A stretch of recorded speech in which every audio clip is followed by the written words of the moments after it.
Good morning. Good morning. Much better. Great to see everybody here. Get you caught up on a few announcements. I've had two or three people ask me about Terry. They didn't send out any fresh emails, but they did get the NG tube out, and they're having him sitting up some, and they're trying to walk him some, and he's still in pain, but I don't know how much of that has to do with the surgery itself, because they had to cut through all them layers of muscle, and that's going to take some healing up. Brother Dave had a slight setback yesterday. Spent some time at the ER and is home now. Nothing major, just a minor setback, and he's resting, recuperating from that. Brother Jason is still home. Brother Charles has had a fairly rough week. Tina's a little bit better.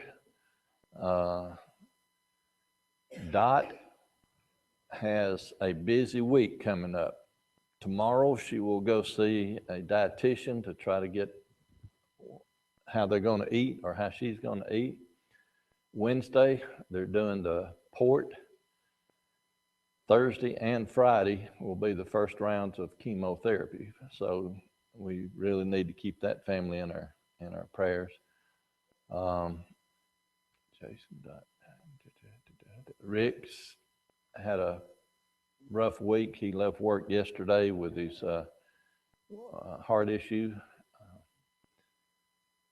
Took some nitro and that settled down. Holly is doing her physical therapy and not happy. Sometimes physical therapy does things to you. You don't, Priscilla, you know that, right? Have I missed anybody on the sick and injured list? Okay. Brother Stabler, would you lead us in a prayer, please, and we'll begin our lesson.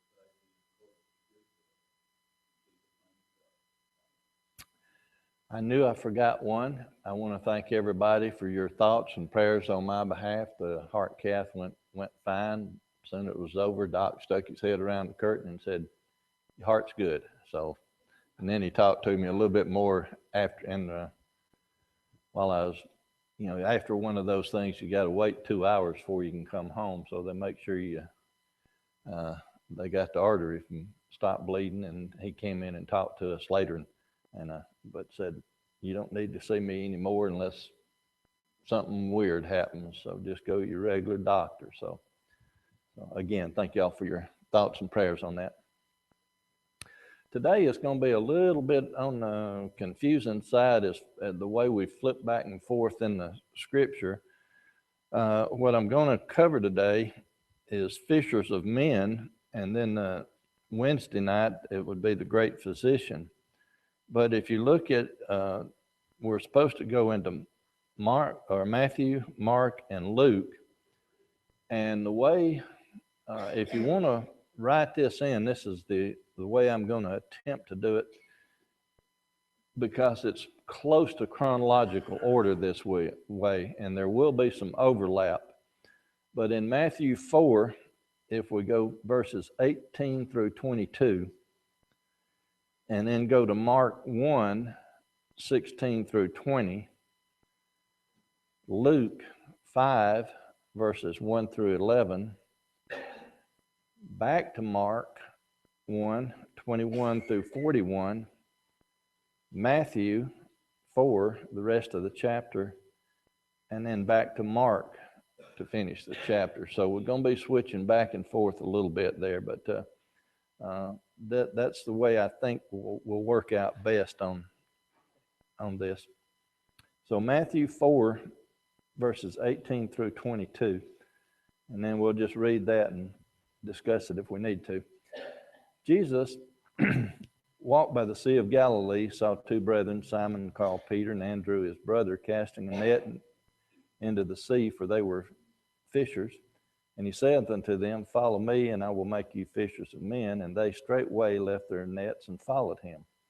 And going from thence, he saw other two brethren, James the son of Zebedee, and John his brother, in a ship with Zebedee their father, mending their nets, and he called them. And they immediately left the ship and their father and followed him.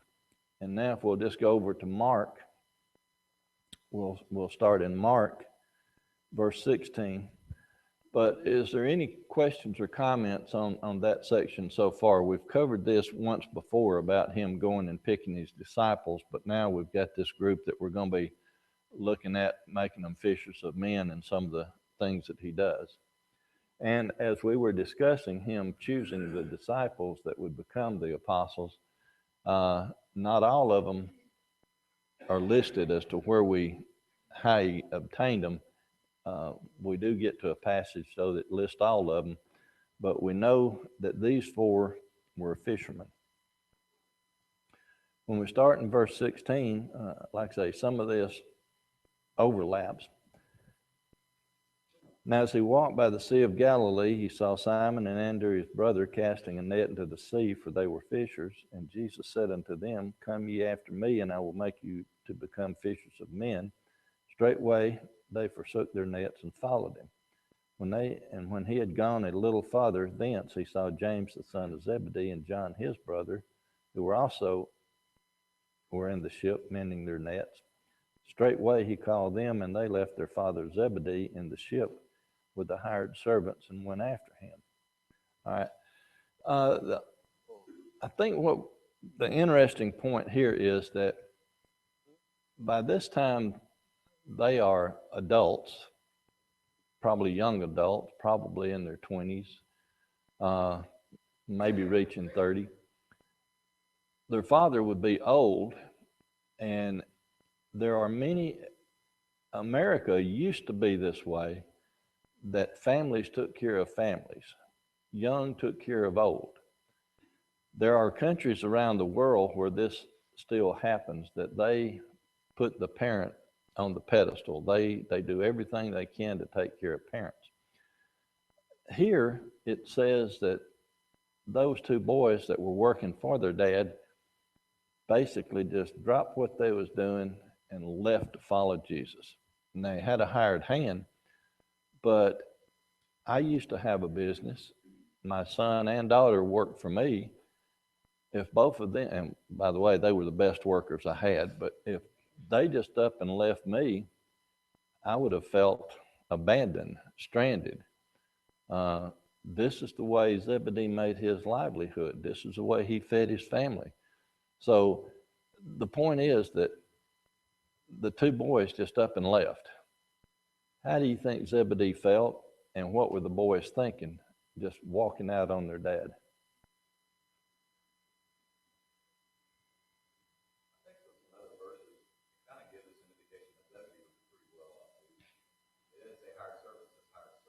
Mm-hmm.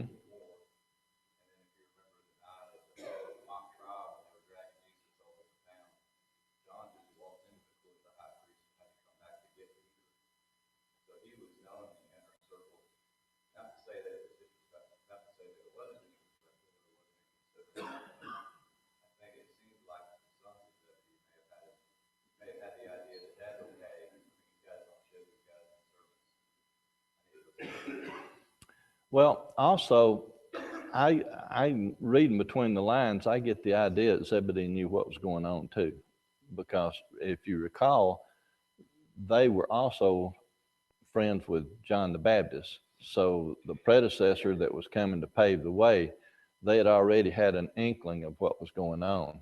And then when he come to get them, it was really, I guess they were surprised that he chose them, but in the end, they knew where they were wanting to go and what they were wanting to do.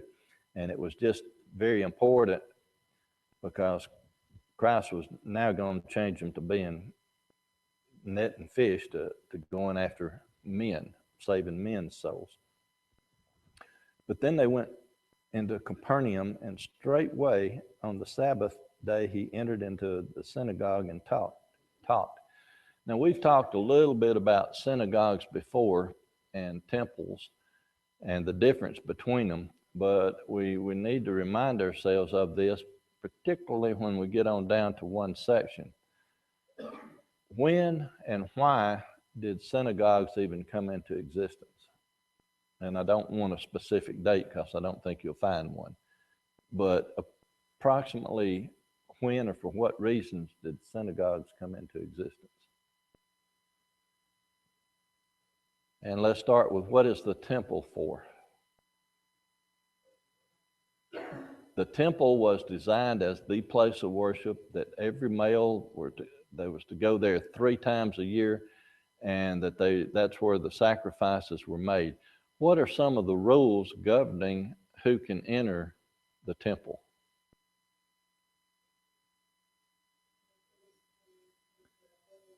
Okay. The Holy of Holies is one area, but just in the temple court itself, who can enter there?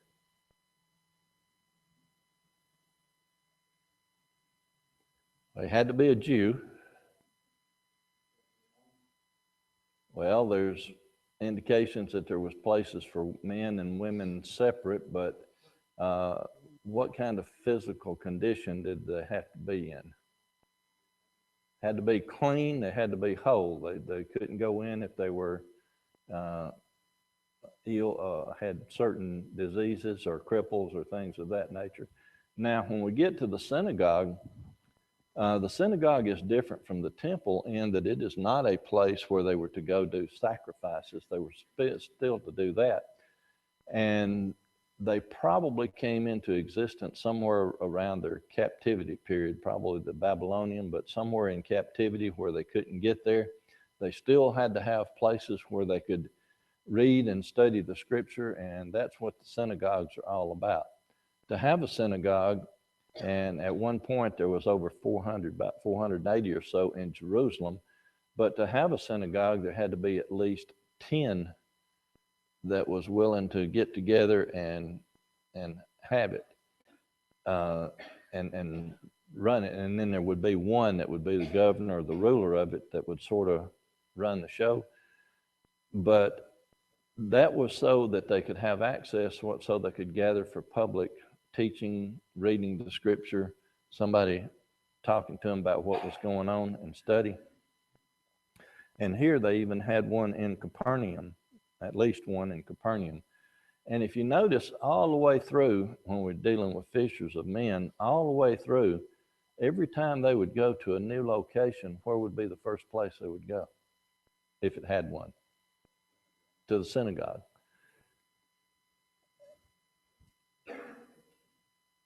Verse 22, they were astonished at his doctrine, for he taught them as one that had authority and not as the scribes.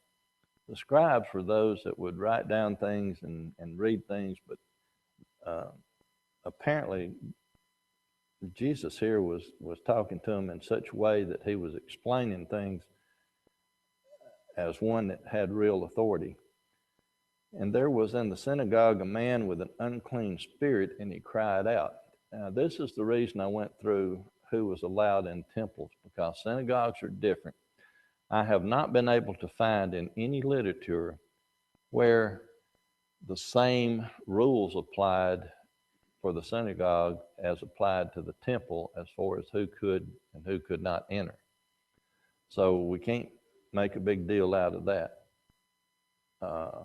But here there was a man with an unclean spirit, and he cried out, saying, "Let us alone. What have we to do with thee, thou Jesus of Nazareth? Art thou come to destroy us? I know thee, who thou art, the Holy One of God." Now, the unclean spirit here more than likely means that he was one that was demon possessed. And if you get into a study of demons in Scripture, you will find that every place where Christ comes in contact with them, they know him. They have knowledge. They know who he is. And here it's expressing that idea that we know you. Have you come here to destroy us? And Jesus rebuked him, saying, Hold thy peace and come out of him. And when the unclean spirit had torn him and cried out with a loud voice, he came out of him. Torn here more than likely means that he put him in some kind of a seizure, epileptic fit. We've seen that in other places. But all Jesus had to do was speak, and the unclean spirit came out. What do you see today when you read all the literature or watch all the news where there was an exorcism performed or anything of that nature? Or people tried to unhaunt houses or buildings? What do you see them do? They tie them down, they hit them, they throw water on them, they yell at them, Soak them in water. It takes days and days sometimes, and there have even been people that have been killed in the process of supposedly exorcising demons. In the Bible, you will not find one account where a person was even injured in the process. God spoke, or God laid his hands on, or Christ, and out they came. So,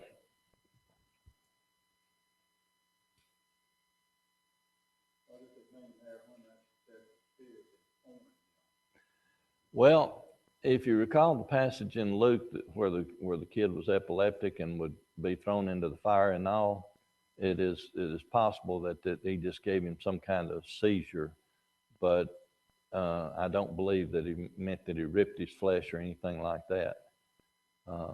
He just had a hold of him and violently threw him down or something, and then came out of him.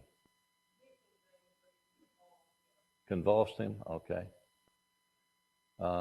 Anybody else got a different translation? New King James, ASV?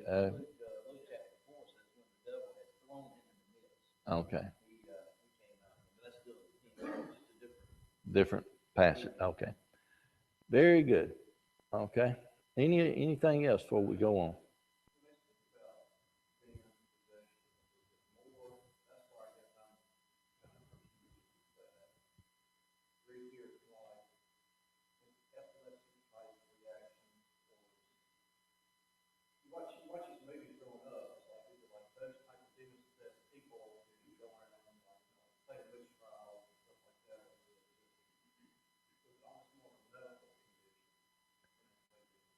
In my opinion, in the first century, I believe there was real demon possession, real unclean spirits, because what about the one about Legion? Many came out, went into the swine. It was there for a specific period of time for a specific reason, just like the miracles, because for the transition, Jesus had to prove who he was and what was going on. But when you get into the Salem witchcraft trials, that was all hooey. The demon possession, or the real active part, only happened during that one set period of time for a specific reason. Today, you have people go around with haunted houses. No. What does the Bible tell us? What happens when a person dies? By the Bible. Where does the spirit go? Back to God. Where does the body go? To the dust. Total separation. What does God tell us in the Old Testament about the people who talk to necromancer, who the necromancer, or fancy word for saying those that talk to the dead? It was an abomination not to do it, not to be involved with it. So,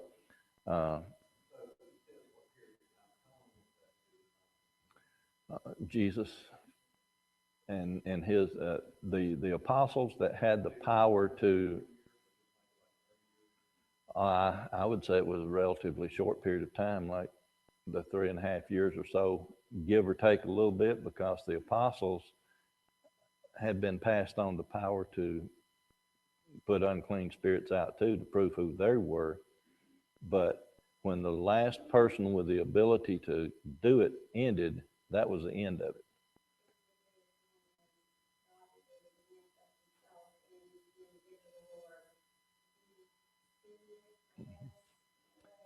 If you, right, because if you want to use common sense with it, are we or are we not free moral agents? If we are free moral agents, now I'm not talking about the people that have mental issues and lose their faculties and for any number of reasons. Uh, I'm talking about if a person is lucid in their right mind, how could there be demon possession today if we are free moral agents?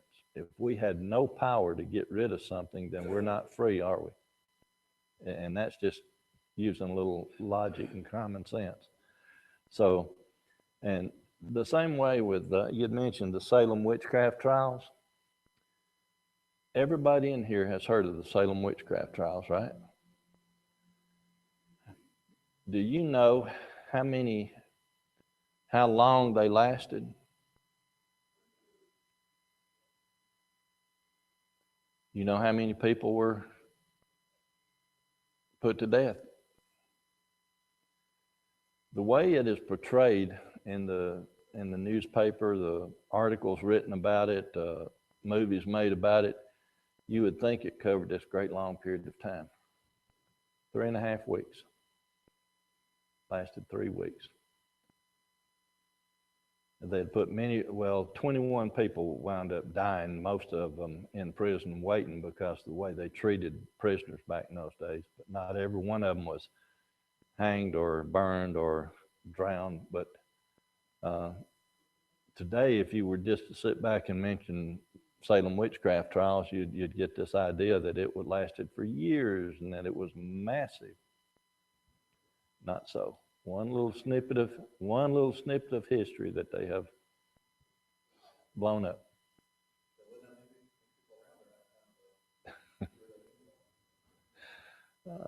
Anything else on demons, witches, or yes, sir?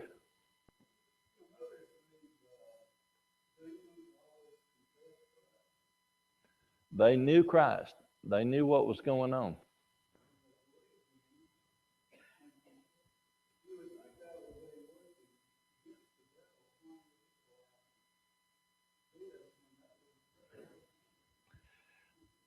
Well, see, I totally agree with you on that. But if you look, how many people in that day saw Jesus perform those miracles and still didn't believe or accept? Most of them. You can even take it back to uh, getting out of Egypt. They saw Christ, they saw Moses through Christ, God through Moses perform 10 miracles to get them out of Egypt. They then saw the miracle of the crossing of the Red Sea. They then saw water, food.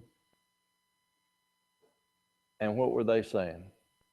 Even to the day they went to the promised land and sent the spies in, 10 of the 12 said, we can't do it after all that.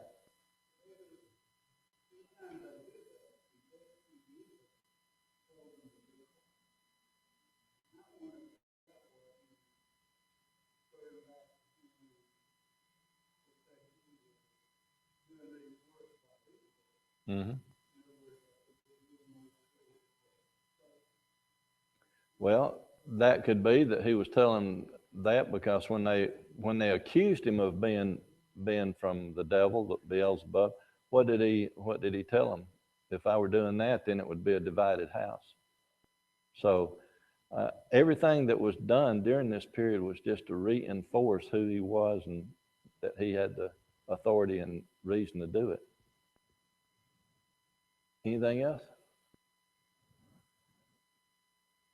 If you look at, if you want to move that into today's time, how many of you have sat down to study with somebody and you have laid the Bible in front of them and told them to read a certain passage to answer a question that they had?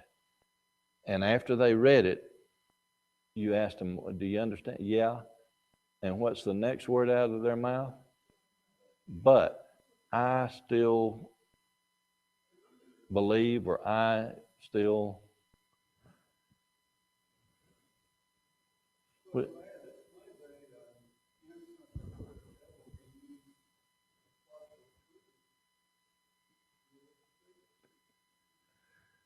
The devil is a master at the half truth. Yes, sir. Verse 27. And they were all amazed, insomuch that they questioned among themselves, saying, what thing is this? What new doctrine is this? For with what authority commandeth he even the unclean spirits, and they do obey him? See, that's answered a part of the question there, is that now they recognize that he was something special. It's the same way that when at John the Baptist's birth, his father, the priest, when he was told what was going on, he questioned it. The Gabriel was speaking to him, and he didn't quite believe it because nothing like this had happened in over 400 years. So it's all new, and now he's seeing something that he hadn't seen before, and that's the same way they're doing it here. Yes, sir. This verse can be used for those who believe that Matthew, Mark, Luke, and John are not part of the New Testament. And there are even some in the Brotherhood that can lean that way a little bit. And I think they're trying to avoid certain scriptures in the four Gospels to follow. Because he's teaching his own the old law, part of the old law, and the New Testament when we start with Acts. And this verse should be the first thing to go to here. Yes, sir. It is a new doctrine, a new testament, this is part of that, what he's teaching now. But some people, again, they'll look at it. It's amazing how people like to pick and choose what they. Verse 28 says, immediately his fame spread abroad throughout all the region round about Galilee. I can sort of imagine this.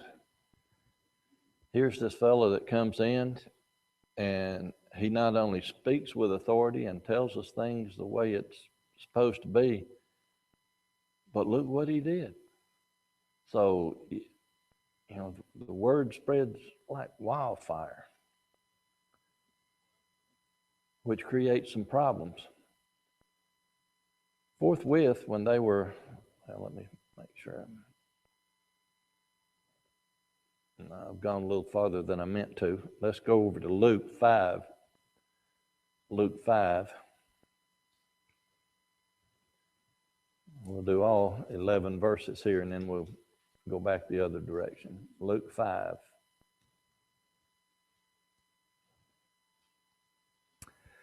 Came to pass that as the people pressed on him to hear the words of God, he stood by the lake of Gennesaret and saw two ships standing by the lake, but the fishermen were gone out of them and were washing their nets.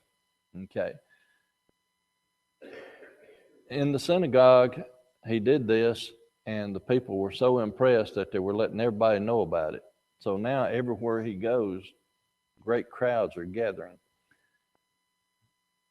He saw the two ships standing there, and he entered one of them, which was Simon's, and prayed him that he would thrust out a little from the land, and he sat down and taught the people out of the ship. Can you just imagine that you go to, let's just say, any lake that's got a little beach area, and there's a couple of boats, and it is somebody there that everybody wants to talk to. What do? You crowd around and you start pushing, you start elbowing, and pretty soon the person is backed all the way up to the water. How easily can they communicate when they're just surrounded by people, just right in the midst of a crowd? So when he sees these two boats, he pushes back a little bit, and now he has a way to speak to the whole group. Plus, your voice will echo off of water, and you can hear a little bit. Sort of acts like a, what do you call them places? Amphitheater. Yeah.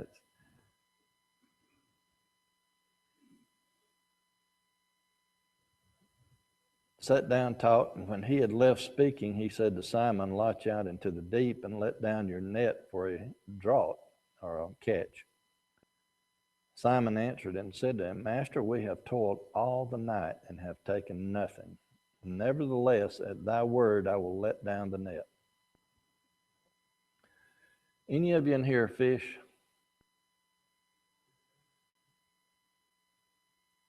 I have been out fishing. I love to fish at night. I have been out and I have fished all night long and never gotten a bite. If somebody walked up to me and said, "Cast over there," what's going to go through your mind? I'm tired. I want to go home. But here, he gave him the answer that we have toiled all night and taken nothing. But yet, I'll do what you say.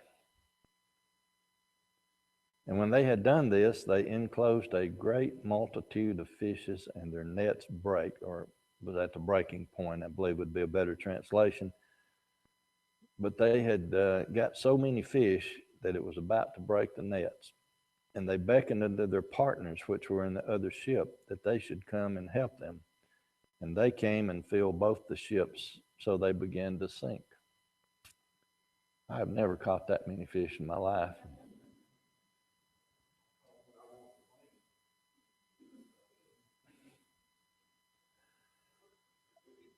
I did have something similar happen one time, now that I think about it. Partner and I were out on the Alabama River, and we was going along fishing, nothing. And then all of a sudden, he made a cast and caught one. Great. Well, I cast in the general vicinity, and I caught one. He, I. Within about 30 minutes, we'd put 20 fish in the boat. We just happened to hit the pocket where they were. And when they had done this, they enclosed a great multitude of fish, the net brake, and they beckoned to their partners. Boats were about to sink. When Simon Peter saw it, he fell down at Jesus' knees, saying, "Depart from me, for I am a sinful man, O Lord."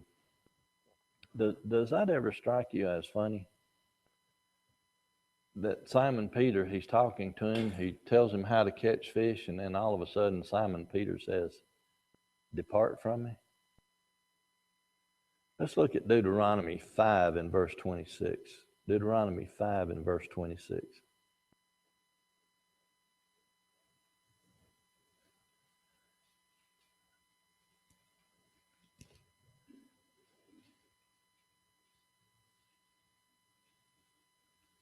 "For he is there of all flesh that hath heard the voice of the living God speaking out of the midst of the fire, as we have and lived." I don't know why I put that down.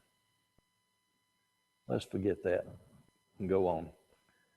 Put that down for some other reason, I guess. For he was astonished, and all that were with him, at the catch of the fishes which they had taken. Now, to me, Peter here just knows what kind of person he is and knows what kind of person Jesus is. And he feels a little bit out of place because he feels like he's not fit to be in his company. Verse 10 then says, "And so was also James and John, the sons of Zebedee, which were partners with Simon. And Jesus said unto Simon, Fear not, From henceforth thou shalt catch men. And when they had brought their ships to land, they forsook all and followed him. Again, this is the part where they get together to follow Jesus. Questions or comments to this point? Now we're going to go back to Mark 1.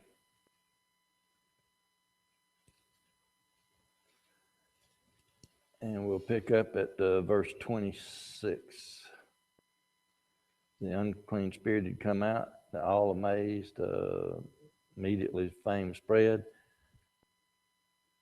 Verse 29, forthwith, when they were come out of the synagogue, they entered into the house of Simon and Andrew with James and John. So we had to throw in the Luke part there because now all these people are with him. And he goes to their house. But Simon's wife's mother lay sick of a fever, and King James says anon, but I think the New King James says forthwith or something to that effect.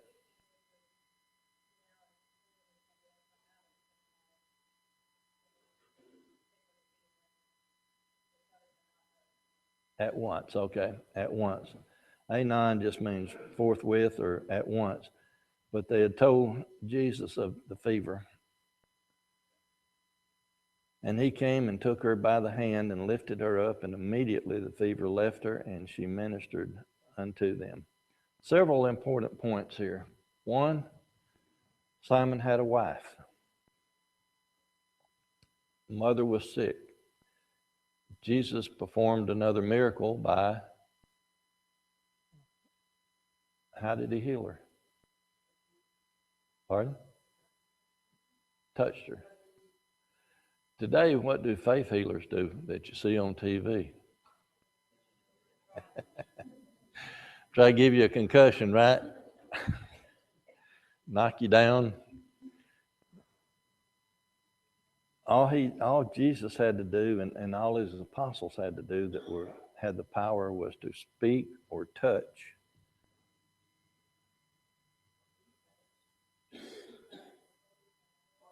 Or be touched. And at even when the sun did set, they brought him unto all that were diseased and them that were possessed with devils. And all the city was gathered together at the door. And he healed many that were sick of divers. Well, before we get to this, can you just imagine what's taking place here? If we were to go to any city you want to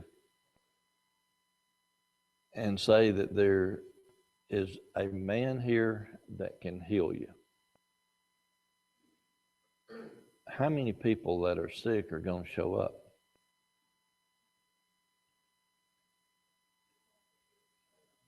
Those that believe. At first, they have to believe that he really can. But how many, again, if you've watched them on TV, how many people come to those places, to the healers? They pack the house. So here you can imagine that before they had real good medicine and everything, that if you go see this fellow, he can heal you. How they would just be pressed around, and how could he get any rest? How could he get any sleep? And he would heal them. Now it says that he healed them that were of divers diseases. What would that be? Sorry? Various diseases. Cast out many devils. That's the ones that were demon possessed. Suffered not the demons to speak because they knew him, and that's what was being said earlier, that he was probably telling them, be quiet, because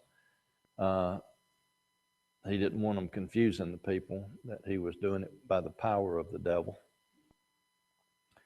And in the morning, rising up a great while before day, he went out and departed into a solitary place and there prayed. Before day, that just means sometime in the middle of the night. It was still dark. He found him a solitary place to pray. Why would Jesus need to pray?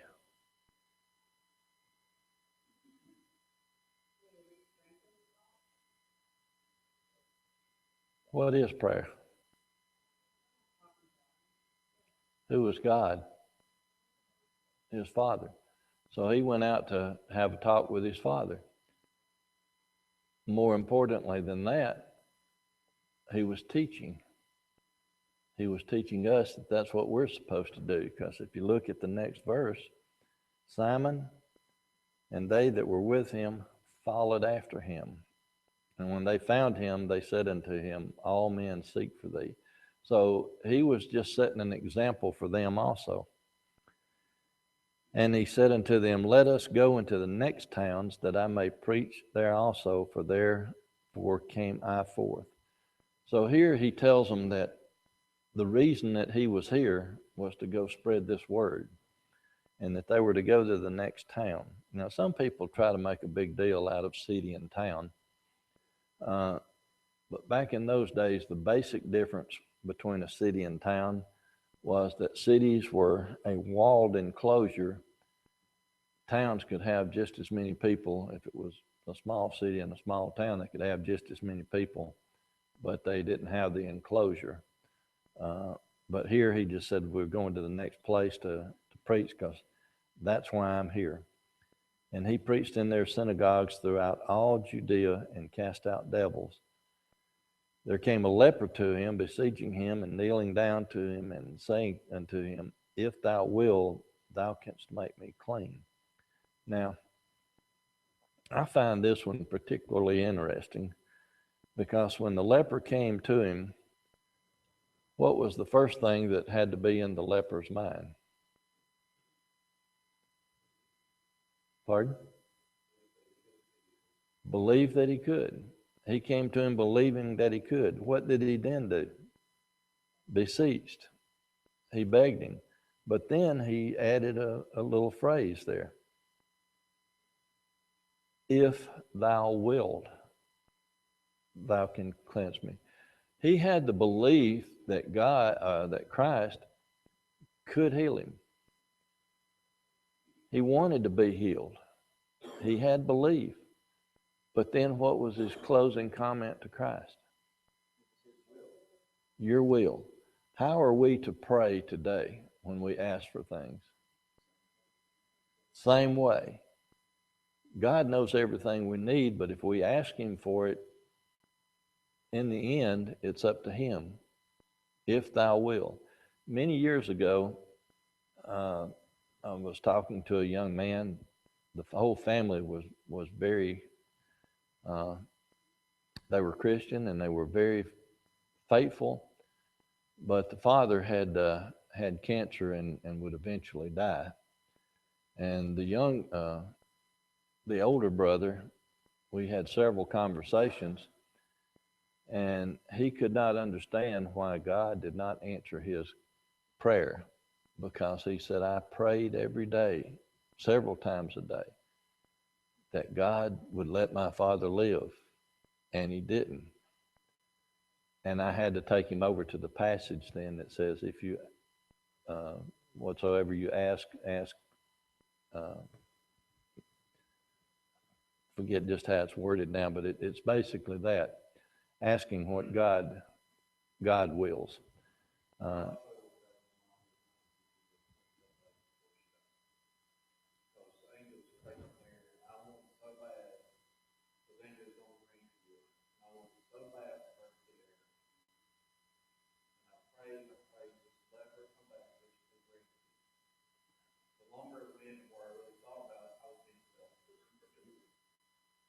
Very far with not being selfish. If you want something that you know is also has practice. It took a while to it's pretty hard to get over. But in the end, I knew that was God's will. I didn't understand why. Well, I understood why later on. Because she had something. Sometimes we call it what we want in our selfishness. And Yes, sir. Appreciate that. Ran out of time. We're gonna do the, whatever I said we was gonna do Wednesday night. Can't even find it right now. Wednesday night, we'll be talking about the great physician. Thank y'all for your comments.